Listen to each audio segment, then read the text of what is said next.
It's March 7th, 1815.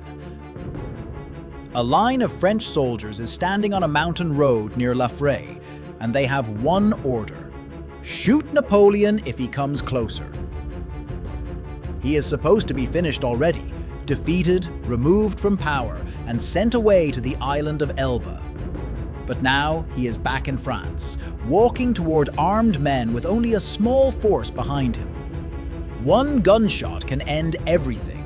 One command can stop his comeback before it begins.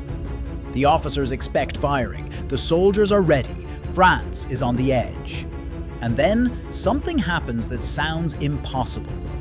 The army sent to stop Napoleon does not shoot, and in that moment, history changes direction. To understand why this scene was so shocking, we need fast context. Napoleon was not just a general, he was the former Emperor of France, and only months earlier he had lost power after years of war across Europe. In 1814, his enemies forced him to step down and sent him to Elba, a small island in the Mediterranean, where he was allowed to rule a tiny territory, but was supposed to stay out of French politics.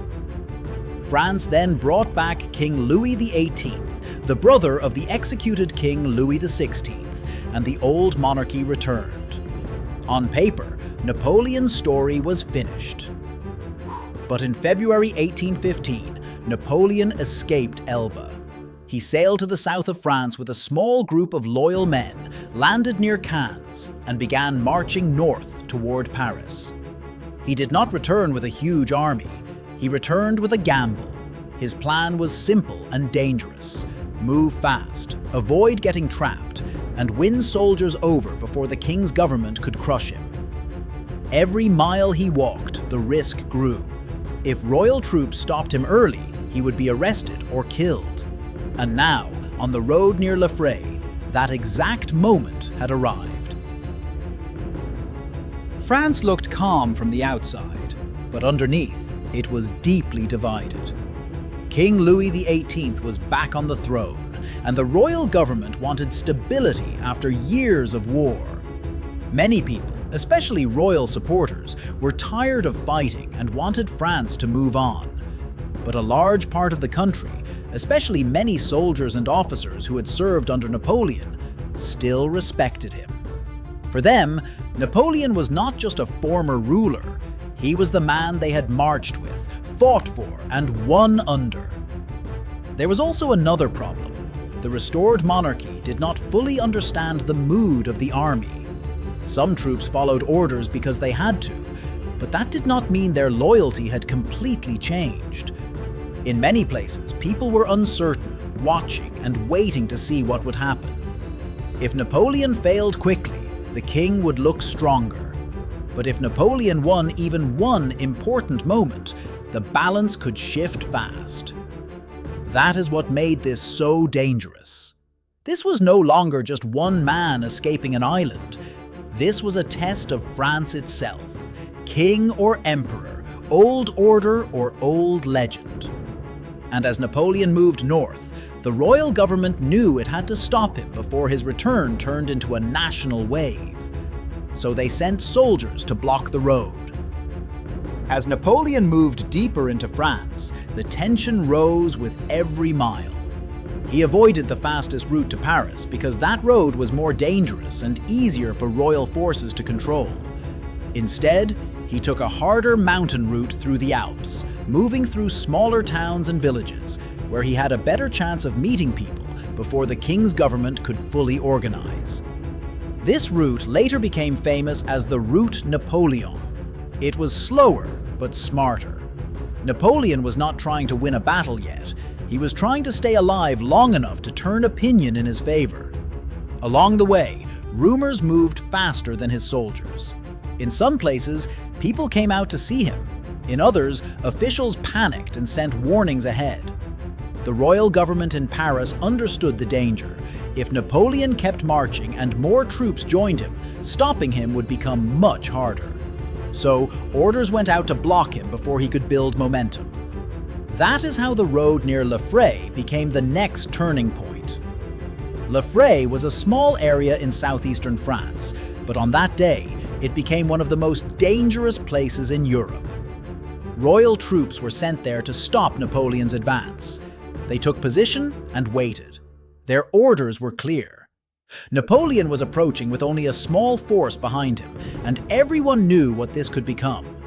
If the soldiers fired, his return could end right there on the road. If they hesitated, the whole country could begin to shift. By the time Napoleon came into view, this was no longer just a march north. It was a countdown to a decision that could change France in minutes.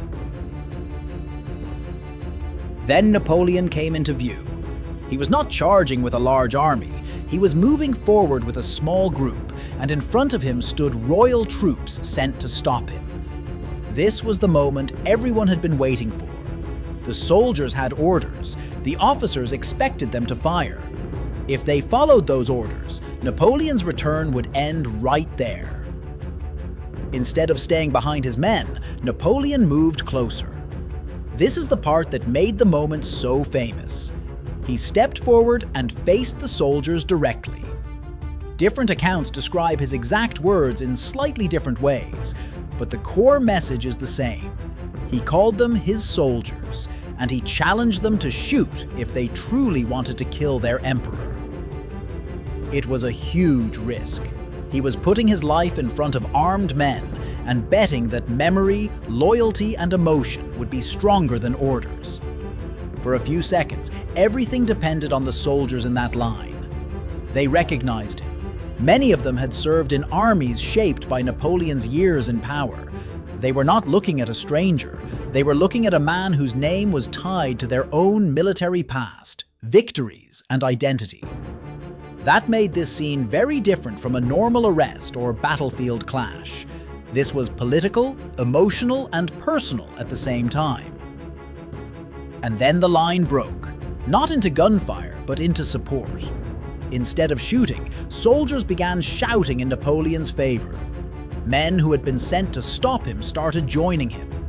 In that moment, the royal government lost more than a checkpoint on a road. It lost control of the story. Napoleon had just done what looked impossible. He turned a military confrontation into a public display of loyalty. That is why the Laffrey moment mattered so much.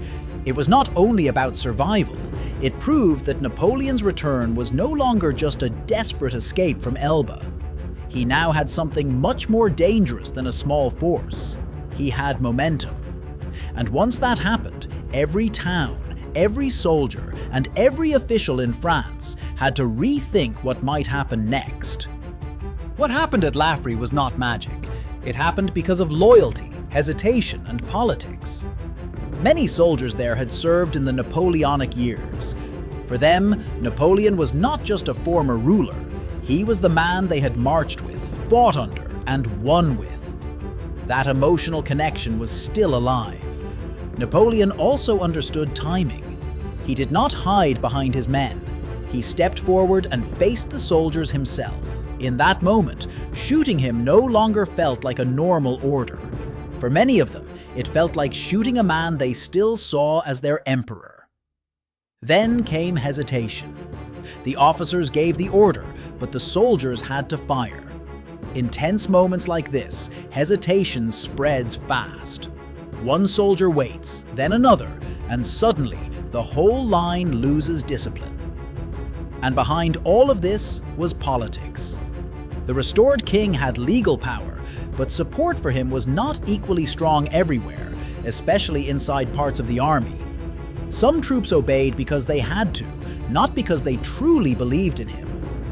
Napoleon understood that weakness and tested it at the perfect moment. That is why they did not fire. And once they refused, everything changed. Before Laffrey, Napoleon was a returning exile with a small force. After Laffrey, he became a real threat again. News spread fast that royal troops had refused to shoot him, and that story weakened the king more than a small battle could have. More soldiers joined Napoleon, more officials hesitated. The road to Paris opened. That is why Laffrey matters. Napoleon did not return because he won a huge battle. He returned because, at the most dangerous moment, the army sent to stop him refused to fire. Sometimes history changes in years. Sometimes it changes in a few seconds.